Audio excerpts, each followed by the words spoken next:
Bonjour à tous, dans cette série de tutoriels, nous allons parler de segmentation des cheveux. Alors la segmentation des cheveux, c'est un peu comme la segmentation de l'arrière-plan qu'on a vu dans une précédente vidéo, sauf que cette fois-ci, c'est les cheveux qu'on va séparer par rapport au reste. Alors là, on va changer le personnage à l'écran, enfin du moins on va changer sa position, pour une position qui est beaucoup plus propice à la segmentation des cheveux. Voilà. Dans une autre vidéo, on essaiera avec la caméra directement, mais pour celle-là, cette prévisualisation suffit. Donc, on va cliquer sur Add Object dans la fenêtre Hiérarchie, Segmentation et R Segmentation. Voilà. Donc là, nous avons donc encore une fois un canevas qui s'est ouvert avec un objet AirColor, qui est la texture pour la segmentation des cheveux, du moins l'image qui va recevoir la texture pour la segmentation des cheveux. Alors là, on le voit dans la fenêtre inspecteur à droite, nous avons l'objet image, je la déplie. Nous avons donc un champ pour la texture, donc le champ pour l'opacité, on l'a déjà dit, blend mode, et la couleur, et les paramètres avancés qu'on a déjà vus dans plusieurs vidéos. Donc on va déjà commencer par changer la couleur, en cliquant sur Color, et on va lui mettre une couleur un peu rouge. Donc vous voyez, ça marche super bien. La couleur ne s'applique pas à l'arrière-plan. Et si jamais la personne danse, comme on a vu tout à l'heure, donc on va la mettre, hop, on va essayer d'en trouver une qui danse, voilà, celle-là, on va changer un petit peu peut-être. Non, lui il n'a pas les cheveux longs. On va essayer celle-là pour voir. Et on voit que ça marche pas mal. Alors bon, le problème c'est qu'elle a des dreads, donc c'est pas pertinent. Voilà. Donc là, on voit que ça reconnaît les cheveux plutôt, de manière plutôt pas mal. Donc là, il y a un blend mode que je n'aime pas, donc on va l'enlever. On va se remettre en normal. Et là, on voit qu'on reconnaît encore mieux les cheveux. Donc, moi, je préfère me mettre en... Voilà, comme ça, c'est plus pratique. Donc, qu'est-ce qu'on peut faire avec ça? Bon, ben, vous venez de voir qu'on a changé la couleur. On peut changer l'opacité. Voilà. Ce qu'on peut faire, c'est qu'on peut changer le mode de dessin, c'est-à-dire, on peut le mettre en field vertical dans le but de pouvoir faire que les mèches ou autres, donc là, ouais, que les mèches ou autres, voilà, vous pouvez changer. Mais ce qui est intéressant, c'est que si vous vous arrêtez ici par exemple, donc là j'ai pas rempli à 100% les cheveux, et que je duplique là à gauche dans la fenêtre hiérarchie, je duplique mes cheveux, alors je vais bien sûr leur changer la couleur, parce que rouge sur rouge on ne voit rien du tout. Voilà, je mets du bleu. Là si je les laisse au même endroit, bon, ça fait des effets violets sur les contours, mais ce que je veux surtout, c'est pouvoir l'appliquer au bas pour faire des mèches, voilà, pour faire des mèches bleues avec des cheveux rouges. Bon, alors j'ai pris bleu, mais on peut prendre ce qu'on veut, bien sûr. Moi, j'ai pris bleu. Donc, je me remets sur le premier calque AirColor et je vais lui appliquer un blend mode. Donc, vous voyez, si je fais darken, qui veut dire le plus sombre, ça prendra sur les deux images le plus sombre des deux et ça donne ce résultat-là. Donc, moi, ce que je veux, c'est pas ça. Je vais faire plusieurs essais et dès que je serai satisfait du résultat, je le garderai. Alors, Phoenix, et on change la couleur. Voilà, alors, on va faire plusieurs tests. On va changer l'opacité. Le problème, c'est que ça fait trop direct, ça fait trop, la cassure est trop nette.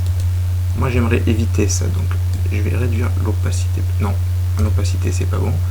Je vais changer la couleur du bleu. Voilà. Donc là, le blend mode ne me correspond pas. Je teste, je fais plusieurs essais, darken, multiply. Non, encore moins.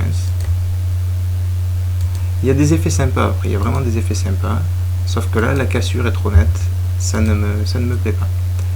Voilà, donc ce que je vais faire, c'est que je vais... Ah, ça fait sympa ça aussi. Je vais éventuellement... Voilà. Je peux aussi me mettre en radial. Alors le radial, c'est... non, là, c'est pas beau. Voilà. Je vais me mettre en ellipse pour voir. Ah oui, alors l'ellipse, c'est encore un truc différent.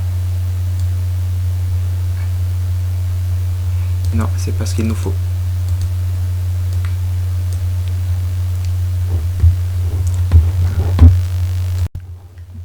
Moi, je pense que la meilleure combinaison, c'est celle-là. C'est assez sympa. J'ai mis le start point sur le premier calque à 60 et le fillet range à 80.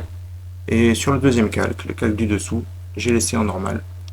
Le blend mode, c'est Phoenix pour le calque du dessous, avec une couleur bleue. Et le blend mode, c'est Phoenix pour le calque du dessus aussi, avec une couleur rouge.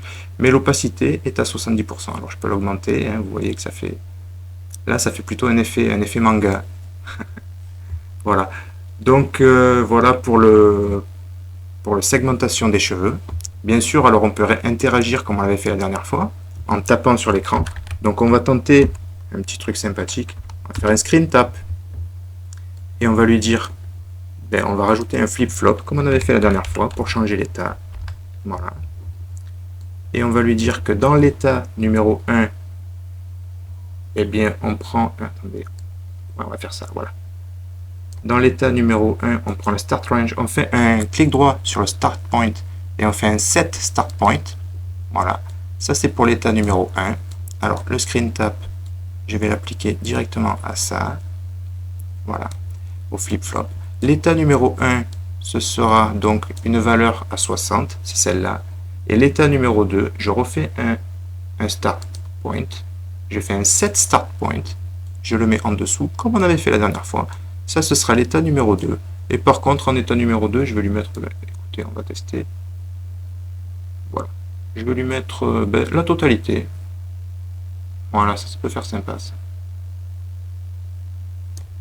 Je vais mettre... non, je vais laisser comme ça et comme ça. Voilà.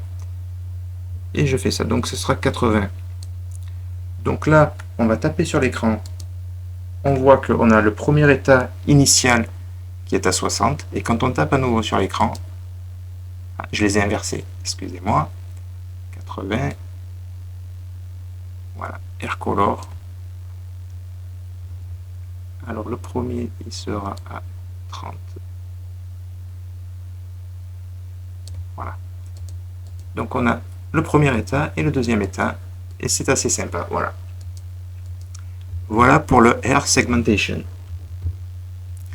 Alors, dans une prochaine vidéo, je pense qu'on mettra plus l'accent sur le visual scripting pour vous montrer un peu toutes les astuces et toutes les interactions qu'il peut y avoir avec l'utilisateur, et ce qui vous permettra d'augmenter vos compétences et de réaliser vos propres effets. Mais en attendant, je vous remercie d'avoir regardé la vidéo et je vous conseille de vous abonner. Et si jamais vous avez une question, vous pouvez me la poser en commentaire.